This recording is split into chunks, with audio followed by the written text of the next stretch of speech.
오늘 성령 강림 주일 이후 세 번째 주일 말씀은 예수의 제자로서 우리가 어떻게 이 땅에서 살아가야 할지를 좀 이야기해 주고 있는 그런 말씀입니다. 우리 교회력 색깔, 예전 색도 지금 초록색인 것은 우리의 성장을 의미한다고 했지요. 그래서 우리가 예수를 믿고 예수를 따른다는 게 도대체 무엇인지 이것을 좀 오늘 나눌 텐데요.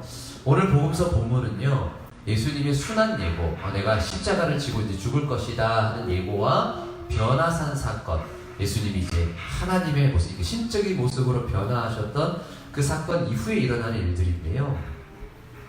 오늘 본문의 앞단락부터 보시면요, 제자들은 예수님에 대해서 그리고 예수님을 따른다는 것에 대해서 계속해서 오해하고 있는 것을 볼 수가 있습니다.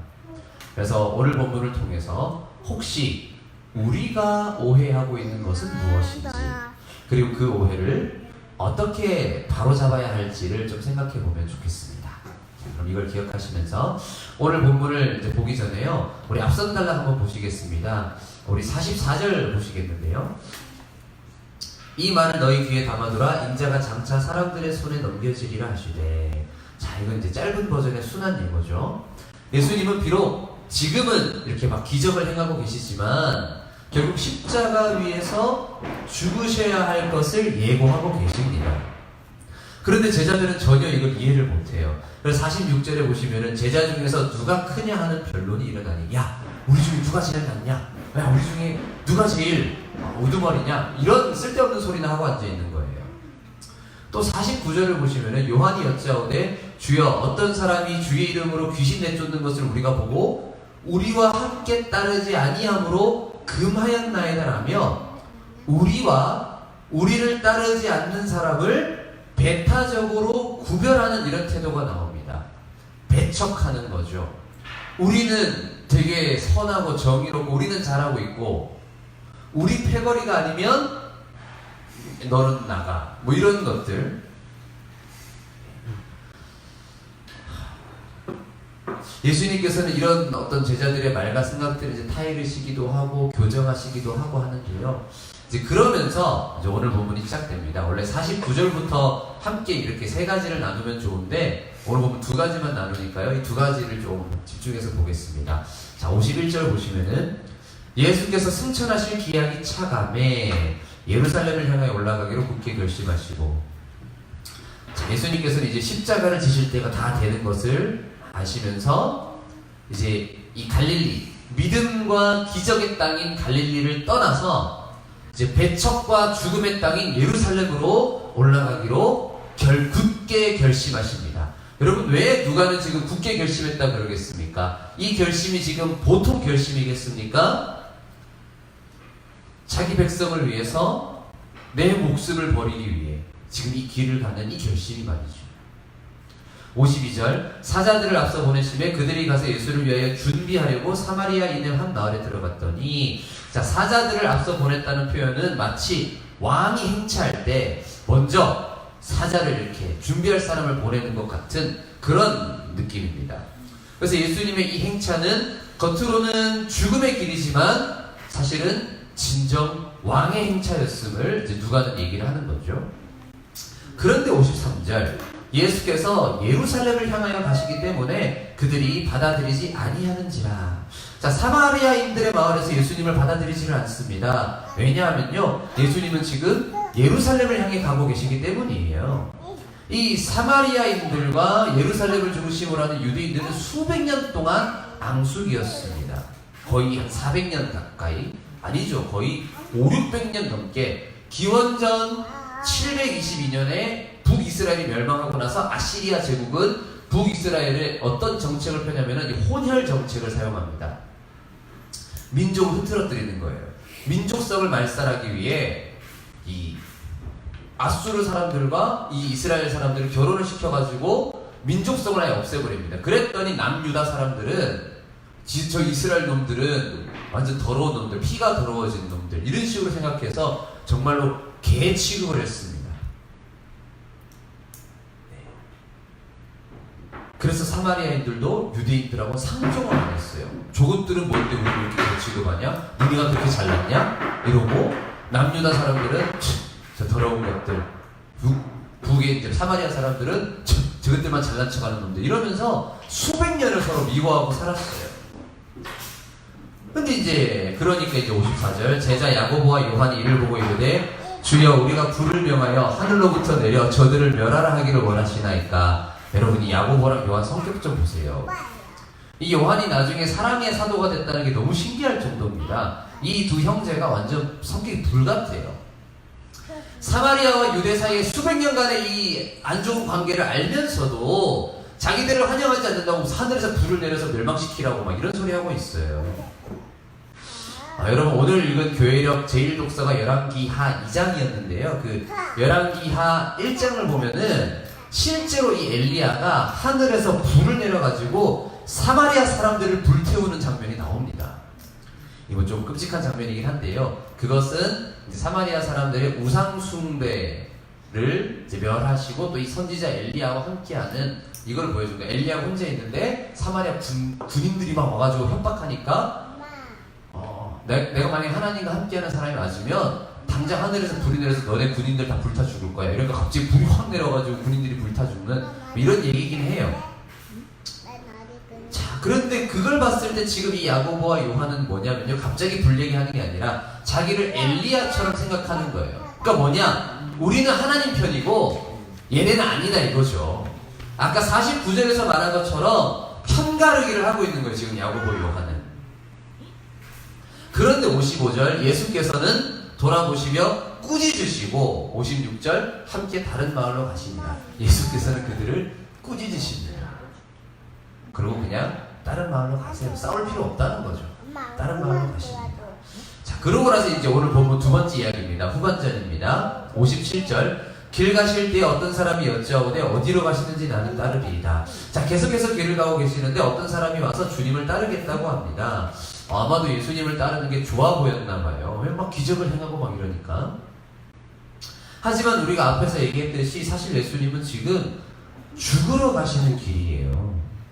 사람들은 그것도 모르고 아마도 예수님을 그냥 뭐 기적이나 베푸는 사람 또는 로마 세력과 이 기득권 세력을 몰아내고 새 나라를 만들 어떤 정치 운동가라고 생각했는지도 모르겠습니다. 그런데 58절 보시면은 예수께서 이르시되 여우도 굴이 있고 공중에 새도 집이 있으되 인자는 머리 둘 곳도 없다 하십니다. 예수님께서는 정말 나를 따르기 원하는? 내가 가는 길은 그런 길 아니야. 네가 생각하는 그런 길이 아니야. 여우도 굴이 있고 새도 집이 있는데 나는 머리 둘 곳조차 없다고. 내가 가는 이 길은 정말 외롭고 가난하고 고된 길이라고 그렇게 말씀하십니다. 그리고 59절입니다. 또 다른 사람에게 나를 따르라 하시니 그가 이르되 나로 먼저 가서 내 아버지를 장사하게 허락하옵소서. 여러분 우리나라도 그렇지만요, 여러분 대부분의 나라에서 이 혈육을 합당하게 장례를 치르는 일은요 굉장히 중요한 일입니다. 그 기원전 한 5세기경에 3, 4세기경에 만들어진 그 그리스 비극 중에 안티고네라고 하는 비극이 있어요. 그 비극의 발단 자체가 내 가족을 합당하게 장례 치르는 일 때문에 일어나는 일들입니다. 서양도 고대에도 장사를 장례 치르는 일은 너무 중요해요. 우리만 그런 게 아니에요. 그런데 지금 예수님은 뭐라고 하십니까? 60절 보세요. 이르시되 죽은 자들로 자기 죽은 자들을 장사하게 하고 너는 가서 하나님 나라를 전파하라 하시고. 여러분 이건 정말 놀라운 얘기입니다. 그러니까 이게 긍정적인 쪽으로 놀랍다는 게 아니라 되게 부정적인 쪽으로 놀라운 얘기예요. 아니 이런 싸가지 없는 놈이다 이런 느낌이에요 거의. 아니 지금 아버지가 돌아가셨다는데 야 죽은 사람은 죽은 거고 너는 살아있는 사람은 네 할 일이나 해 이런 얘기예요. 산 사람은 살아야지 약간 이런 느낌인데 이 뭔가 이게 예수님 말씀이라기에는 좀 그렇게 좀 편하지만 않은 그런 말씀입니다. 게다가 61절 또 다른 사람이 이르되 주여 내가 주를 따르겠나이다마는 나로 먼저 내 가족을 작별하게 허락하소서. 또 다른 사람은 내가 주님 따르긴 따를 건데 일단 먼저 가족들한테 작별 인사라도 하게 해주세요 이럽니다. 이건 당연한 얘기 아니에요? 당연한 얘기인데 62절 보세요. 예수께서 이르시되 손에 쟁기를 잡고 뒤를 돌아보는 자는 하나님의 나라에 합당하지 않는다. 너 같은 놈은 하나님 나라에 합당하지, 뭐 이런 얘기. 이게 여러분, 이 쟁기를 잡고 뒤를 돌아보는 자라는 이 이미지는 우리한테 좀 안 와닿죠. 왜냐면 우리가 농사 짓는 사람들은 아니니까. 농경사회에서는 되게 확 와닿았을 텐데 우리는 와닿지를 않죠. 그래서 톰 라이트라는 학자는 이걸 이렇게 비유하더라고요. 예를 들어 마치 노래를 부르거나 이렇게 음악을 연주하는 사람이 방금 지나간 부분에서 틀린 거를 자꾸 생각하는, 우리 악기 연주하는 사람 잘 알아요. 지나갔는데 나 아까 그거 틀렸는데 그러고 있으면 앞에 해야 될 소절도 틀리는 거예요. 지나간 건 지나간 거고 앞에 부를 거에 집중해야 되는데 자꾸 방금 틀린 거에 이렇게 신경 쓰다 보면은 다음에 또 실수하게 되는 거죠. 그런 이런 느낌이라고 생각하면 좋겠다, 이렇게 얘기를 합니다. 자, 여러분, 오늘 본문은 이렇게 끝이 납니다. 오늘 본문은 마치 별 상관없는 두 이야기가 붙어 있는 것 같아요. 하지만 제가 설교를 시작하면서 말씀드린 것처럼 오늘 본문은 예수님에 대한 오해, 그리고 예수님을 따른다는 것에 대한 오해를 다루고 있습니다. 우리가 예수를 믿고 예수를 따른다고 하지만 사실은 우리가 참 많이 오해하기도 하고, 그래서 잘못된 행동을 하기도 합니다. 어떤 것들이 있을까요? 자, 먼저 첫 번째 이야기 51절에서 56절은요, 제가 오늘 이 말씀 준비하면서 너무 놀랐어요. 너무너무 시적절한 이야기 같습니다. 제가 이 본문을 지금 제가 선택한 게 아니라 지금 이건 전 세계의 교회가 함께 사용하는 공동 교회력이에요. 로마 카톨릭 교회나 영국 성공회나 러시아 정교회나 그리스 정교회나 뭐 이집트 콥트 교회나 또는 수많은 또 뭐 감리교회나 루터교회나 수많은 교회가 사용하는, 오늘 이걸로 설교하고 있어요. 그 모든 교회가.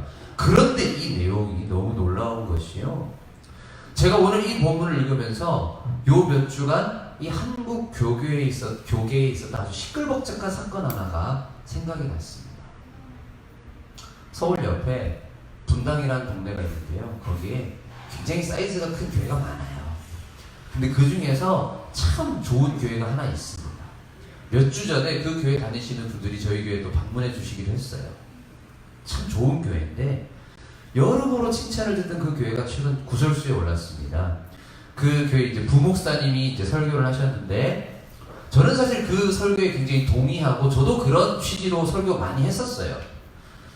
그런데 이제 저는 이런 시골에 있는 조그만 교회 목사니까 아무 문제가 안 되는데, 그분은 워낙 유명한 교회 부목사다 보니까 그 설교를 했다가 난리가 났습니다. 그 내용에 반대하는 사람들이 극대노한 거예요.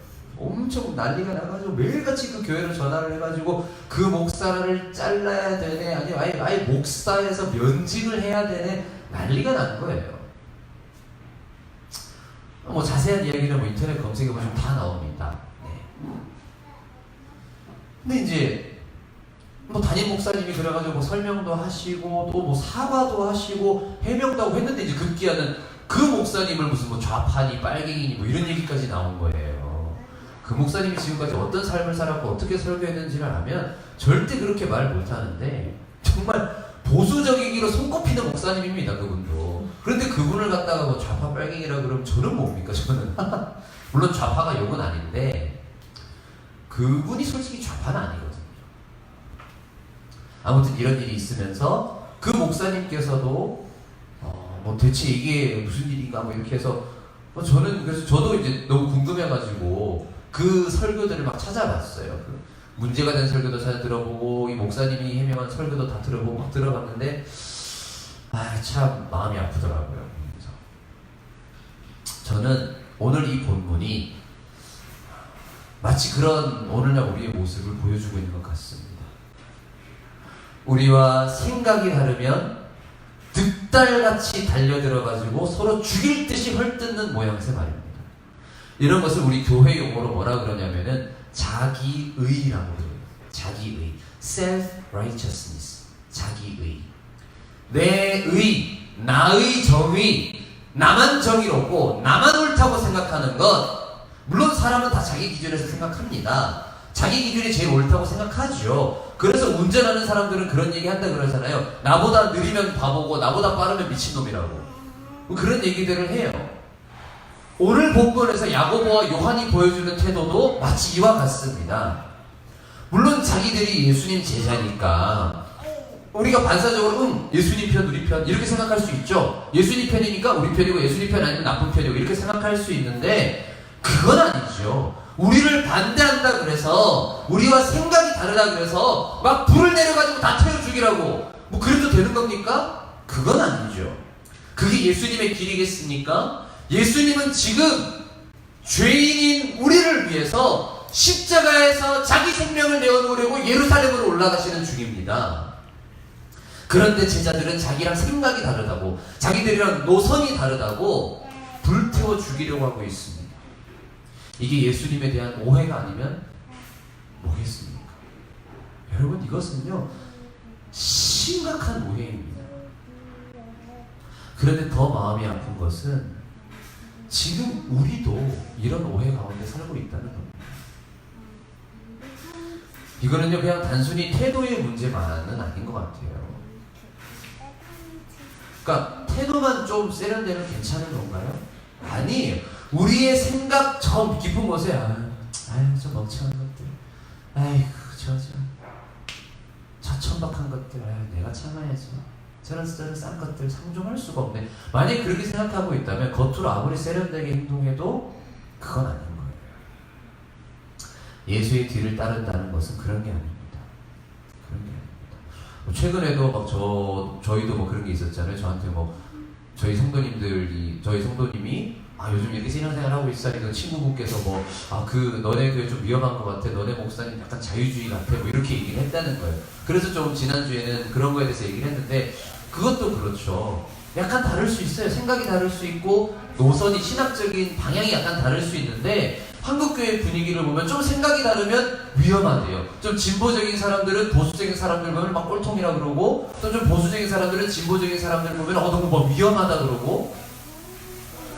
저는 근본주의라는 말을 막 얘기하지만 근본주의라고 제가 누굴 부른다 그래서 그분을 폄훼하거나 깔보는 게 아니에요. 그냥 근본주의 5대 강령을 믿으시고 그게 근본주의예요. 우리가 워낙 뉴스에서 이슬람 근본주의가 나쁜 놈들이다 보니까 근본주의라고 그러면 나쁜 사람들 같지만 나쁜 사람들 아니에요. 그냥 그렇게 믿으시는 거예요. 복음주의는 뭐 나쁘고 좋고 근본주의는 나쁘고 뭐 진보주의는 뭐 죽일 놈들이고 그런 거 아닙니다. 그냥 노선일 뿐이에요.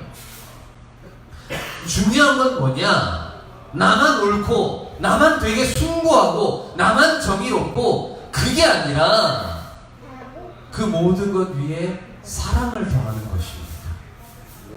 여러분 서신서를 보세요. 특히 서신서, 바울 서신을 보시면요. 바울이 말하는 모든 죄들은 다 공동체를 파괴하는 겁니다. 그러나 바울이 말하는 모든 좋은 것들은요. 다 공동체를 세우는 겁니다. 설교문에는 없지만 오늘 읽었던 제2독서 한번 가보세요. 갈라디아서 5장 가보세요. 갈라디아서 5장 아까 읽었던 부분이 그 유명한 성령의 열매입니다. 그런데 이 성령의 열매를 그동안 너무 참 신기하네요. 제가 지난주 수요일인가에 제가 묵상했던 말씀이 5장이었어요.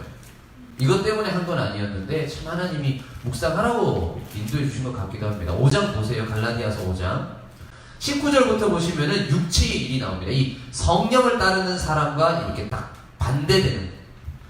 대비되는 게 뭐냐? 육체의 일은 분명히 음행과 더러운 것과 호색과 우상숭배와 주술과 원수 맺는 것과 음행, 더러운 것, 호색은 성적인 타락이에요. 성적인 타락은 개인적인 거 아닙니까? 개인적일 수도 있지만 이것도 공동체를 파괴합니다. 어떤 공동체를 파괴합니까? 가정 공동체를 파괴하는 일이죠.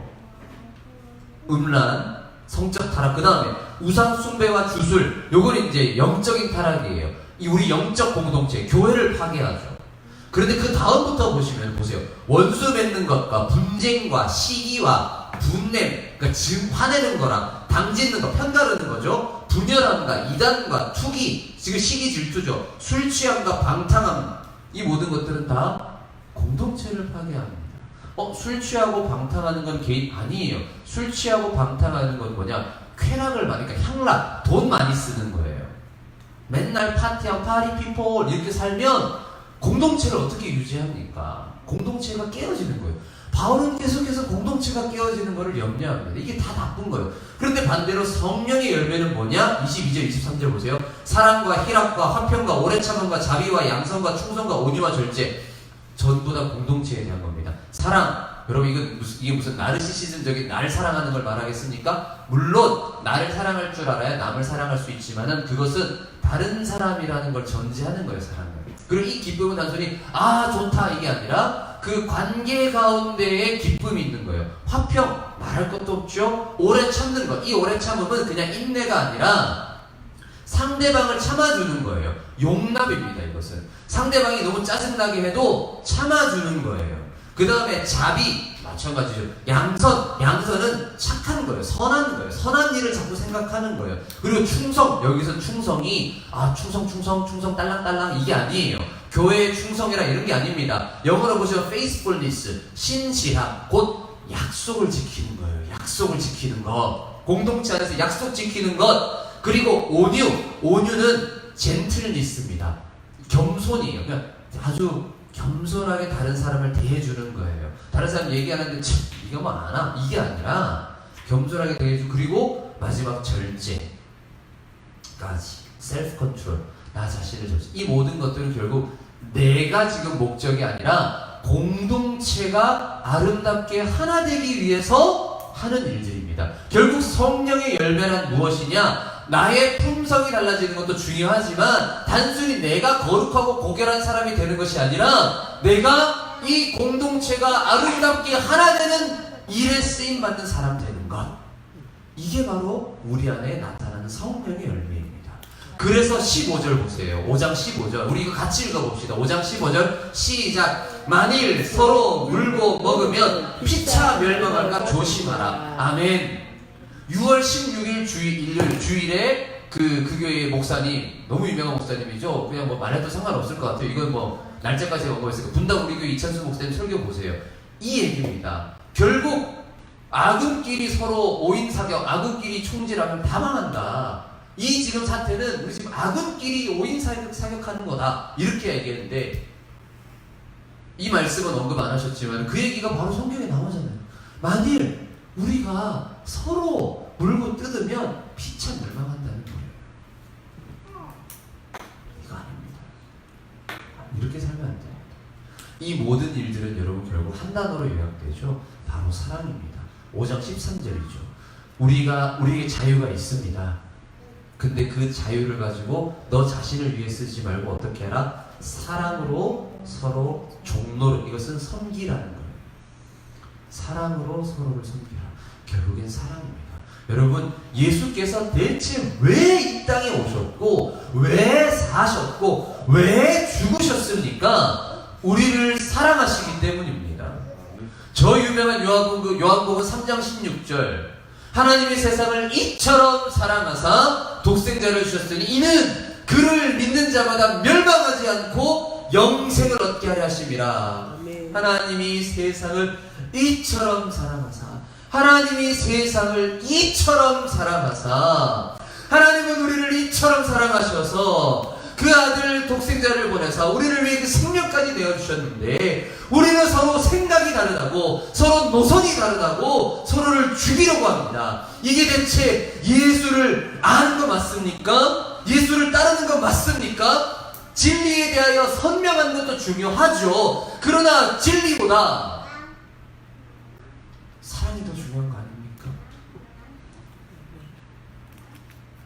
예수님이 진리 때문에 예수님께서 언제 한 번이라도 그런 것 따지면서 내가 십자가를 이렇게 계산하신 적이 있습니까? 죄인이 나올 때 너는 한 5급 죄인이니까 안 돼. 너는 한 3급 뭐 괜찮아. 이렇게 사람 급수 따지시던가요?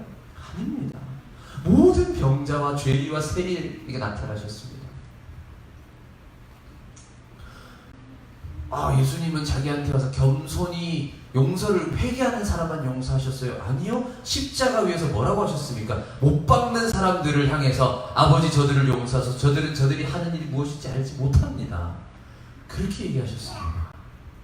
여러분, 예수를 따르는 건요, 우리의 기존의 생각과 기준과 다를 수 있어요. 여러분, 예수를 따르려면요, 우리가 기존에 가지고 있던 생각들을 바꿔야 될 수도 있습니다. 우리 지난주 설교에서 어떻게 얘기했어요? 예수를 믿고 따르다 보면 어떤 경제적인 변화나 사회 관계적인 변화가 있을 수 있다고 했었지요. 오늘은요, 우리가 갖고 있던 생각들, 내가 그동안 옳다고 생각했던 기준들, 그런 가치관들까지도 변화할 수 있음을 말합니다. 가족의 장래, 가족과의 작별 인사를 하는 것조차도 요즘은 중요하지 않게 될 수도 있어요. 물론 그렇다고 해서 일상의 모든 것을 다 버려라, 다 변화해라, 이런 얘기는 아닙니다. 하지만 중요한 것은 내가 그동안 가져왔던 생각들을 고쳐야 할 수도 있다는 것입니다. 제 말씀을 맺겠습니다. 주 안에서 사랑하는 하나님의 백성 여러분, 그래서 예수 믿고 예수 따르는 길은 쉽지가 않습니다. 내 생각하고는 다른 일들이 일어날 수 있어요. 나랑은 좀 다른 사람들하고 어울려야 할 수도 있습니다. 하지만 우리가 뒤를 돌아보지 말고 앞을 보고 나아가야 합니다. 저는 사실 뒤로 돌아보는 스타일이에요. 제 스타일 자체가 계속 뒤를 돌아보면서 제가 했던 실수를 막 한탄하고 자책하고 그런 스타일입니다. 그런데요, 지금 보면은 그게 하나도 도움이 안 돼요. 인생에 도움이 안 돼요. 그래가지고 막 우울증 걸려가지고 약 먹고 막 그랬잖아요. 여러분, 우리 앞에는 우리가 걸어가야 할 오늘이 있고 또 내일이 있습니다.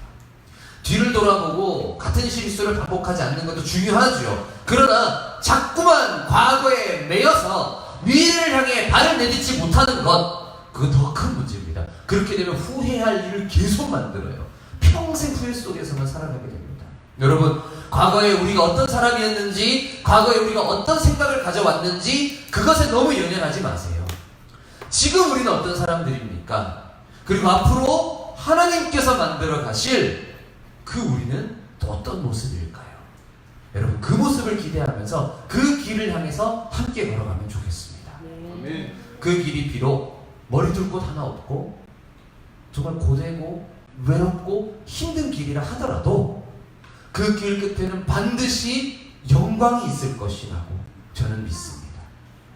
그런데 미래의 영광도 중요하지만 저는 그 길을 저 혼자 걷는 것이 아니라 그 길을 함께 걷는 여러분들이 있기 때문에 저는 외롭거나 슬프지 않습니다. 그 노래 있잖아요. 내가 만약 외로울 때면 누가 나를 위로해주지? 그건 바로 여러분, 뭐 이런 노래도 있어요. 여러분, 우리가 함께 우리가 지금 가지고 있는 예수님에 대한 오해들, 그 오해들을 이겨내고 또 세상 사람들이 또 우리에게 갖는 오해들도 그것 때문에 너무 상처받을 때도 있지만 그렇다고 해서 불벼락을 내리고 싶은 마음들이 있다면 그런 마음들 좀 우리가 버려가면서 우리가 하나님을 더 알아가고 또 함께 사랑과 용서와 화해, 그 십자가의 길을 함께 걸어가기를, 그런 저와 여러분이 되기를 주님의 이름으로 축원합니다. 아멘.